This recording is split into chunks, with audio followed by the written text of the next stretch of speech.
Okay guys, as promised, a little demo on siding repair.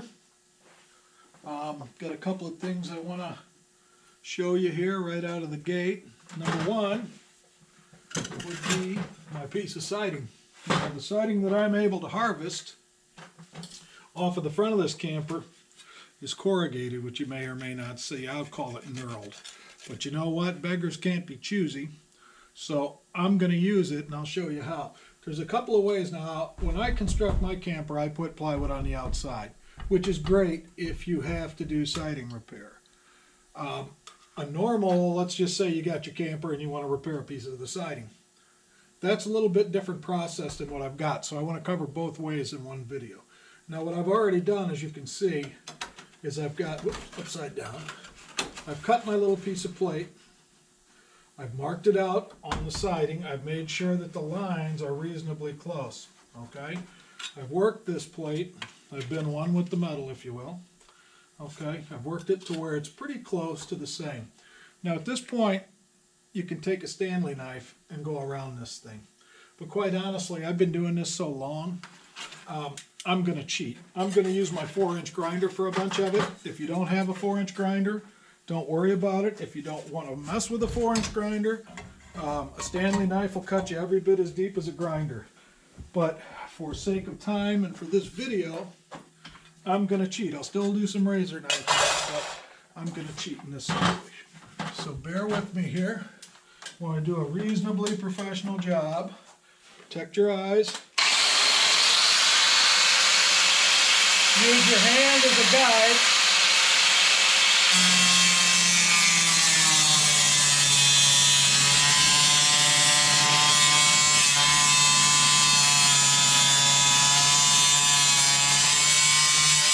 Nice and easy.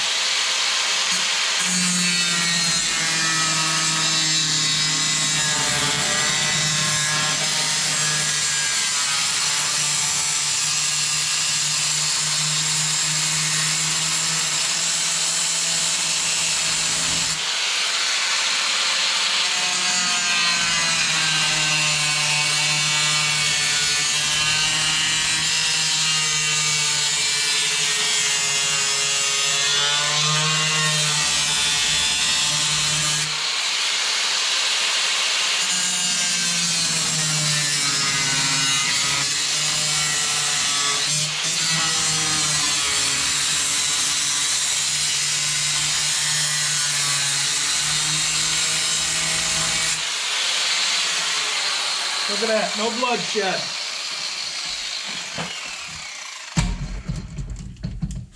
Right tool for the wrong job, as they always say.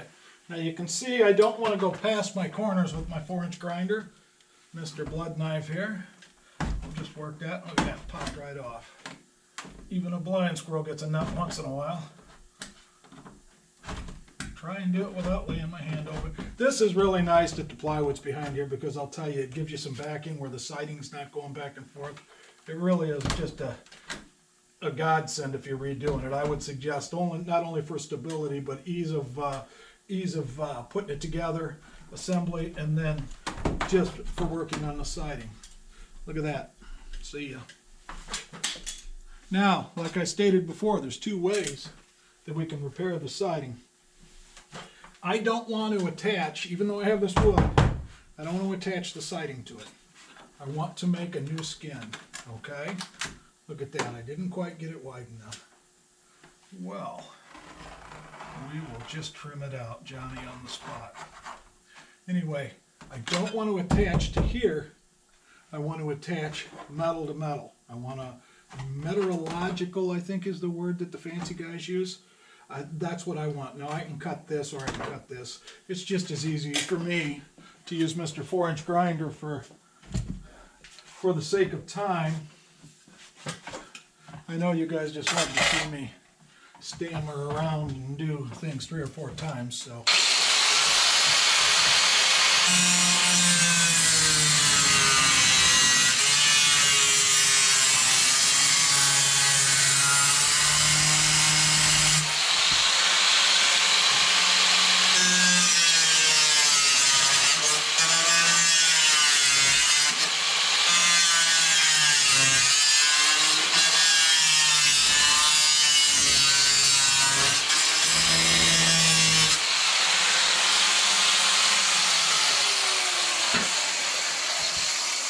If at first you don't succeed, do it a couple of more times, right?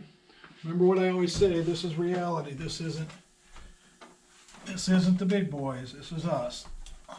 Give me that out. Oh, look at that. This'll cut you. Oh no, forgot to do that. What am I gonna do? This process can also be used because I've had people who ask me when they remove their siding, they might have split it here or above a door or something. This same process can be used for that repair.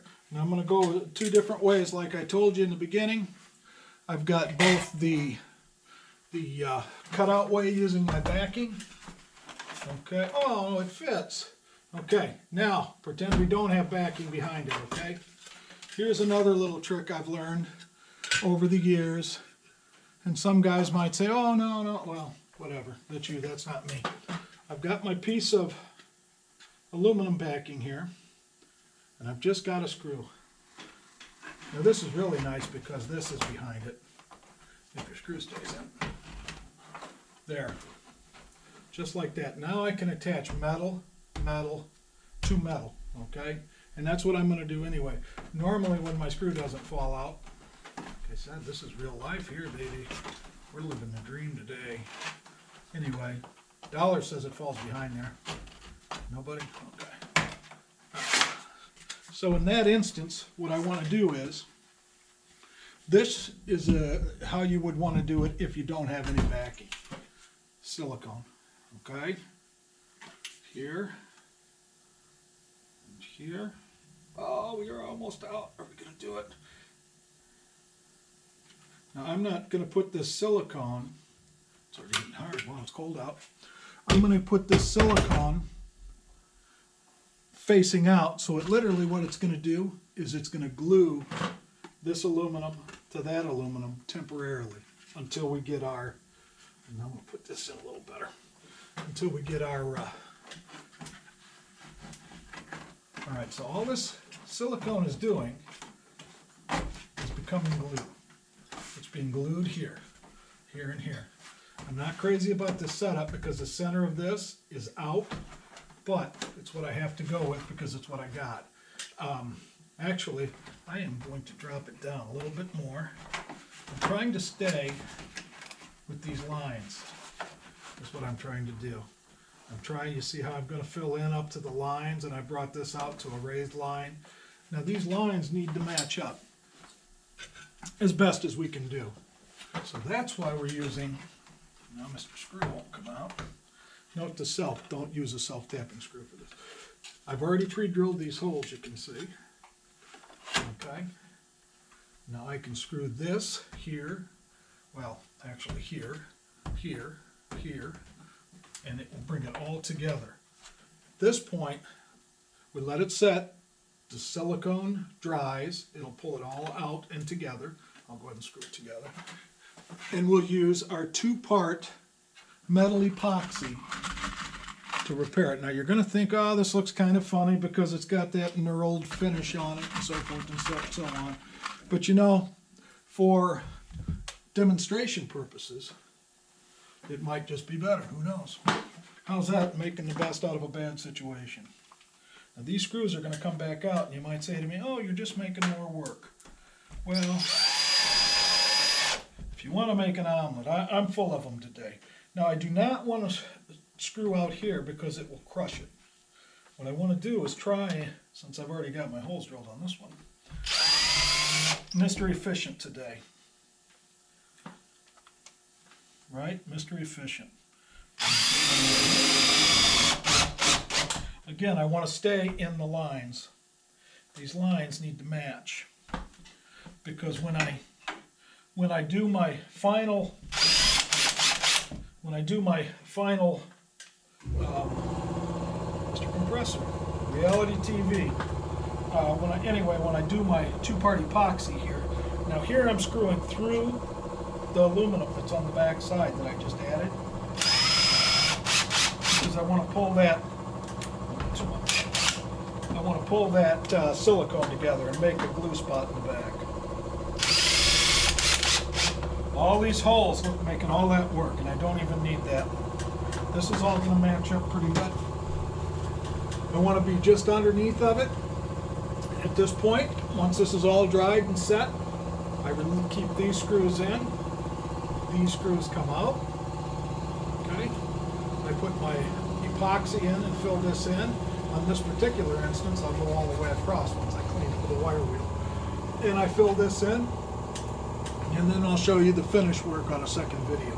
So that's the way we're going to do it. Don't go crazy. If you want an omelet, we'll fix these here. We've got some dents to fix and some holes to fix. And we're going to go around and do it all at once, but I just wanted to show you that particular video. Now, don't be afraid to adjust this aluminum as you go. Once you get your, there's different techniques to hold these things together, to stretch it and so forth. I think I will put this final screw in.